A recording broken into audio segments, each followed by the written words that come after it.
For today's adventure, we find ourselves in old Las Vegas, visiting the Mob Museum, National Museum of Organized Crime and Law Enforcement. And guess what? We have a very special guest. Here we go. Standing here with the one and only Meyer Lansky II, the grandson of the famous Meyer Lansky, who was, I know him as the mob's accountant. Right. And a lot of people know him as Hyman Roth in the movie Godfather 2. So he's going to give us a private tour, a little tour. We're going to walk through the Mob Museum together and just tell stories and just talk about a few different things. But I do want to ask you, if you can, tell us a little bit about your grandfather, and if at all possible, do you have possibly like a favorite memory with him? Quite a few memories with him, actually. Meyer Lansky grew up on the Lower East Side of New York City, became childhood friends with Benjamin Bugsy Siegel and Lucky Luciano, who ultimately created the American version of the mafia. And Prohibition gave them millions and millions of dollars for over 10 years. And 70-some years in the future, we now have the Mob Museum that displays everything from digital to artifacts to weaponry to all kinds of information. Well, what about like a little memory before we go in there? Let me give you a nice memory of my grandfather, the way he really was. He was very philanthropic. He loved to help people. I know that most people think mobsters, all they do is kill and destroy people's lives, but he actually was a great philanthropist, along with many of them others. They weren't just killers. They helped communities as well as themselves, and brought them money and jobs, and bought their products. And they really benefited a lot of things that a lot of people don't know them for so much. But you will see that displayed here in the museum, as well as everything else that they did. So, yeah, I have to say this real quick, just talking to you, you can tell this man has style, because look at this, Ray-Bans. Oh, Ray-Bans are the thing. This is not an ad. My grandfather wore Ray-Bans. They go back a ways, so it's awesome. Right. You ready for this? Yes, we're ready. Let's go.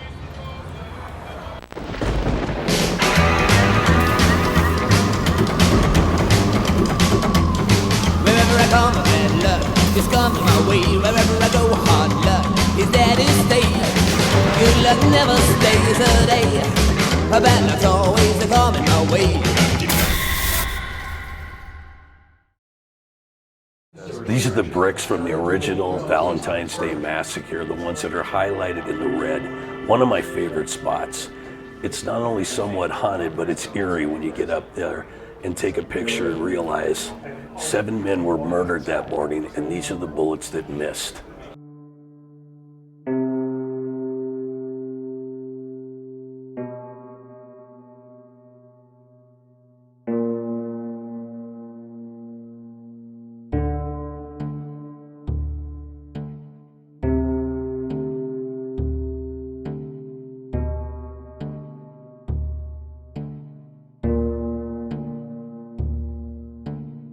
So these are the real bullets that actually came out of the 7 victims the morning of February 14th, 1929 on Clark Street in Chicago.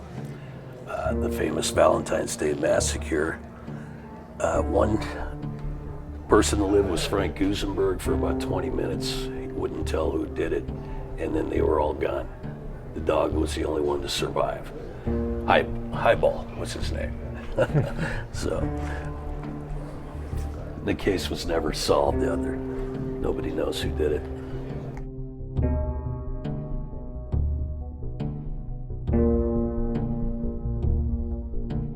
The real Elliot Ness died very young after he got done chasing Capone. It was so stressful for him every day, wondering if he's going to be alive or not alive, or his partners.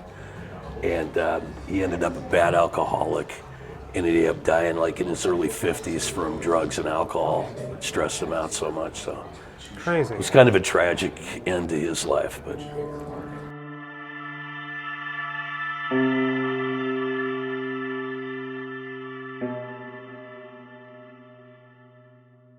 this is the world famous murder ring, the enforcement arm of the Cosa Nostra, of the American Mafia. It lasted for about 15 years. And its purpose was to, when people had to be removed, because they did, for many different reasons, the mob put together an efficient law enforcement arm where there would be no bodies piling up in the streets. No law enforcement would find anything, and nobody was convicted. And the public perception was a lot better than it was prior to Murder Inc. Some of the top killers who ended up literally murdering over 1,000 people within a 10-year period of time was TikTok Tenenbaum, Blue Jaw Magoon. They called him Blue Jaw because he had a heavy beard. Red Levine, and Albert Anastasia was actually in charge of Murder Inc. after Louis Lepke was in charge of it. He gave it over to Albert Anastasia, who was a ruthless killer. That was his whole purpose in the mafia itself.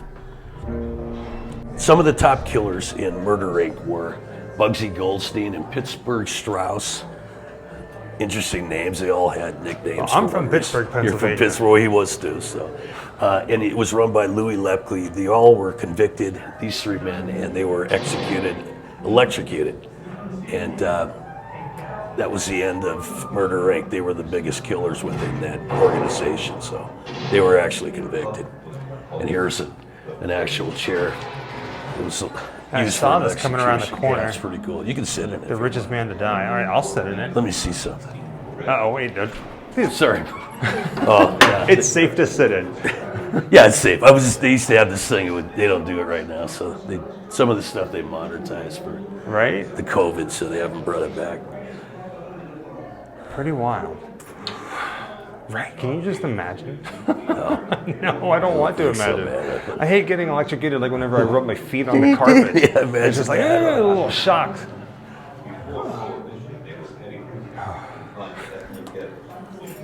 This is my grandfather, Meyer Lansky's famous quote that stuck to him most of his life. He was actually in a hotel in New York City, getting ready the next day to go get a checkup at the hospital, and he wanted to be close. And the hotel was bugged by the FBI at the time. Basically what he did, he was talking about a show that came on that said the government was bigger than organized crime. And he says, no, we're bigger than U.S. Steel. And that's how that stuck. It actually was an FBI tape that they later had to erase. So. Bugsy Siegel actually went out to Los Angeles in 1933. He was out there for 10 years prior to coming out to Las Vegas. Now, during that time, he grew up with George Raft, and his youngest daughter, Millicent, who passed away a couple years ago here, used to tell me stories about how Gary Cooper, Jean Harlow was her godmother, all these stars at the wonderful time in Hollywood would be at their house in their living room, and her dad would be entertaining them. So it was quite a time and quite an indulgent world at that time. And here's Ben Siegel, noted as a mobster, fitting in with the Hollywood crowd. Right? Yeah, and so where Ben Siegel ended up dying when he was murdered, it's not too far from where we live, and I keep wanting to go visit it. The location, see the house, just haven't done it yet.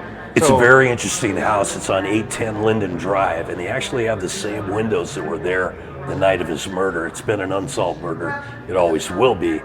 Although I do have to say, I think the person that did it really took a chance that night that nothing went wrong. But yes, it's still an unsolved murder. And the funny thing I noticed, I was there one time, was there's an ADT sign right in front of the window he was murdered. And I always thought how funny it would be to go back to the future and say, get away from that window, Ben. Because he was shot through the window, right? Through the window, right? Through the window. Yeah, there were cigarette butts on the ground. Nowadays they would have had them because they had DNA, but they didn't get That's 100% a Hollywood. Yeah, it's a Hollywood North thing. It's so cool. You see it in movies all the time. All the time, yeah. These are all hitmen. These are really badass guys. Paul Ricca was with the Chicago outfit. Johnny Roselli was out in L.A. with Jimmy Fradiano. But this is classic Hollywood mafia. You got George Raft, who actually played gangsters.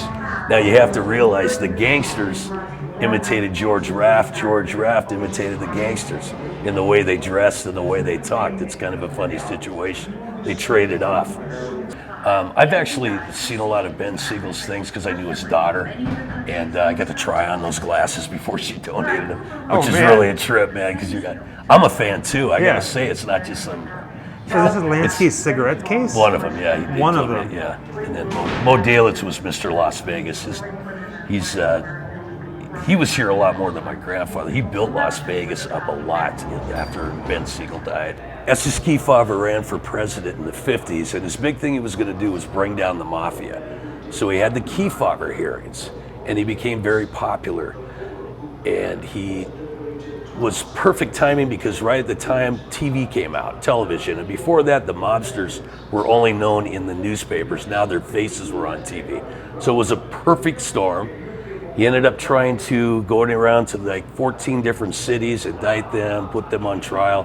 Nothing ever happened to him. They just, it kind of put them on the spot for a minute, but he ended up losing the presidency, and they got on with their life. It certainly didn't stop them. That's him right back there, waving the hat? That's it, yeah. Tennessee, yeah. Is that Frank Costello? That's Frank Costello. He kind of looks like Bela Lugosi. Yeah, he does. He sounds like him too because he had his voice. My dad said he had a real deep voice like a lion because he used to come to the house all the time. So. This is the area where you're actually coming into the 60s, one of the most popular times of the American Mafia. You had the Rat Pack, Ocean's 11 filmed down the street. It was a time when you had a classier level of dress and people, and celebrities would actually deal cards in 10 bar for a gimmick at times. Dean Martin did that quite a bit. So it was one of the most sought after times in Las Vegas, probably the mid-century, 1960s. Memorabilia from the actual Flamingo Hotel. These were given out, I think, the night they opened. 1946. The little statues? Yeah, the little statues. Little ceramic flamingos there? Right. Oh, and here they are down here. Bugsy. Bugsy and Billy Wilkerson, who he took over. Billy Wilkerson owned the Hollywood Reporter. He had a few famous restaurants on the Sunset Strip. And they came to Vegas. Didn't hold up so well, needed money. He was a big gambler, and Ben jumped in and took advantage of getting a piece of the action. So Wayne Newton, he's one of the old timers. He's still here in town. He still sings once in a while, but yeah, he's a part of that time. One thing that we have not done since we've been here is go see a show. Did you ever get to Lake Tahoe? No, not yet. Have you heard of the Cal Neva? Frank Sinatra owned the Cal Neva. It's where they had the famous pool where it says Nevada and then California. Oh no. That's where Frank Sinatra actually owned it at one time with a couple other people, but they found out that Sam Giancana, one of his best friends, who's a major Chicago outfit captain, was staying there, so he had to sell the license. They took his license away, and it's currently being renovated by Larry Ellison of Oracle, but it's a slow process. He wants to bring it back as much historically as he can. But Lake Tahoe. Lake Tahoe. It's on the North Shore. It's called the Cal Neva. Here's some of I'll show you. Kennedy was there. He had a helicopter he used to fly in and out of. But Marilyn Monroe was there the last week of her life. And they think, there's rumor that she died there, and they took her to her house in L.A., but that's all hearsay. So my grandfather, in 1957, built the Havana Riviera in Havana, Cuba, and he worked with Batista, and it was legalized gambling in Cuba. And what happened was this article came out right after my parents were married, and my mother did not know who my grandfather was. She just thought he was a hoteler with a lot of money. And one day her cousin said, "Hey, look at this news, look at this Life magazine." And she was shocked. That magazine? Yeah, she didn't know. Her cousin called her and said, "You got to get Life magazine. You're not going to believe it." Said, my mom just about fell over when she found out who she was married to. Can you imagine that for a shocker, dude? So that's in Cuba. That's Santo Trafficante. And that's your grandfather right there. That's him with his second wife. He was with her a long time. And my Uncle Jack way over on the left. Yeah. Crazy. So that's a crazy story, man. It's just about knocked her down. Hey, who's that again? Mo Dalitz. They call him Mr. Las Vegas. Mo is his name. He's from Cleveland, the Cleveland Mafia. But he worked with my grandfather, part of the Jewish organization, and Lucky Luciano. He was actually one of the lucky ones that decided in the 50s, you could either stay in Cuba or you could come to Las Vegas. You couldn't have both and be an owner. He came to Las Vegas and did very well. And of course, the story goes anybody in Cuba lost a lot of money, so because Castro took over. So, and he built this town as he lived here, as he wanted it, so everybody would enjoy things. He had the malls, synagogues, churches. He donated to everything. Crazy. Huge philanthropist. Jessica, what are you doing in the money room? Were you having a gunfight with a... Oh, look at these guys. I won. You won? Yeah. Slot machines with personality. You know what? That's one of the best things about, Vegas. Like, how many times do we go to Vegas and you're always looking for the Elvira? Slots, Yeah, Elvira and Munsters and stuff like that. This is one of the Gerson areas. It's one of the best hits, mob hits. So what do we have here? History of Nevada's Another chair. gas chamber. Yeah, another chair. They used to have the barber chair that the guy. Man. They replaced it with this. This is a gas chamber. Beverly Hills, 1947. Benjamin Bugsy Siegel. Associate of Meyer Lansky, Lucky Luciano, and Frank Costello. Oversaw the construction of the Flamingo Hotel in Las Vegas. Caught skimming money from the Flamingo's construction. There's only one thing to do with a thief who steals from his friends. Benny's got to be hit.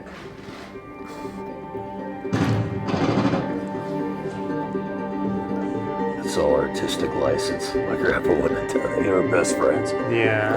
They have to, whatever. Because he was like, hey, no, give him another chance. Give him He another did. chance. He did that a few times. I'll tell you the real story. It's pretty interesting. Yeah, we'll talk. Yeah.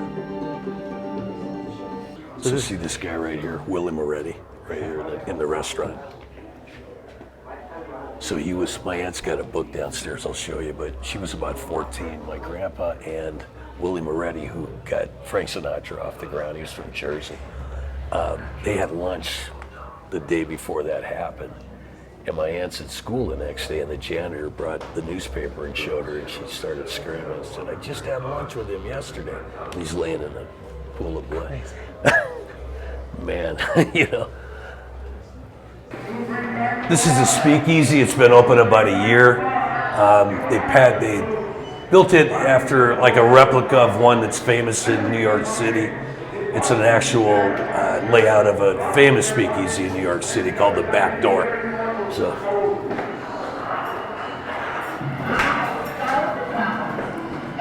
this is cool.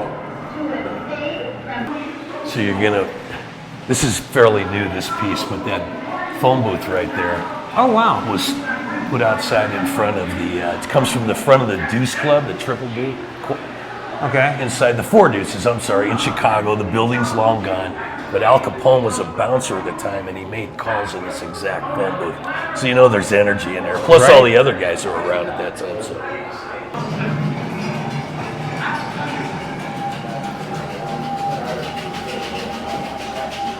Oh my gosh. So this is the actual speakeasy. Now they do a lot of parties down here. And on the weekends, they have a bandstand. And they have theme parties, and people will come even without it being Halloween or anything special, dressed in theme all the time. They love it. And about an hour you're in here, and you're thinking you're back in the 1920s. They've got a lot of authentic speakeasy prohibition drinks they make, specialty drinks, and authentic memorabilia down at the end. Let me tell you the story. This is where that... So we came in here with some people about 2 years ago, my wife and I, and there was about 4 couples.